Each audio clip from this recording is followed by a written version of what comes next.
Ese nawe ujya wibaza niba turi mu bihe bya nyuma? Bitewe n'aho isi igana benshi bavuga ko turi mu bihe bya nyuma, abandi bakavuga yuko ari ibintu bisanzwe nyine bapfa kuvuga. Reka turebere mu cyo Bibiliya ibivugaho.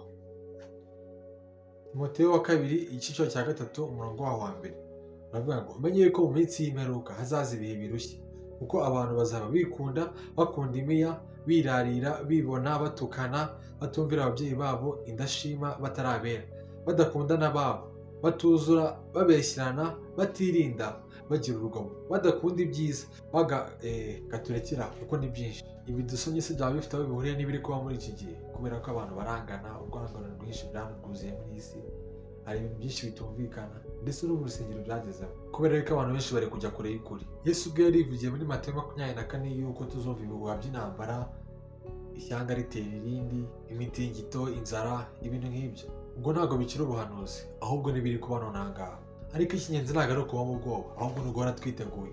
Ikibazo wakwibaza ntabwo ari ukwibaza niba turi mu bihe bya nyuma, ahubwo ikibazo cyane cyo wakwibaza kiragira giti: ese uriteguye? Ese ubayeho ubuzima bushimisha Kristo, cyangwa ubayeho bisanzwe nk'abandi bose? Kandi kabone n'ubwo imperuka yaba iri hafi cyangwa itari hafi, n'ubundi igihe cy'umuntu kigeraho kigarukira. Rero icy'ingenzi ni uko wakwisiza umukubanye n'Imana, kuko igihe gihari ntabwo ari kinini.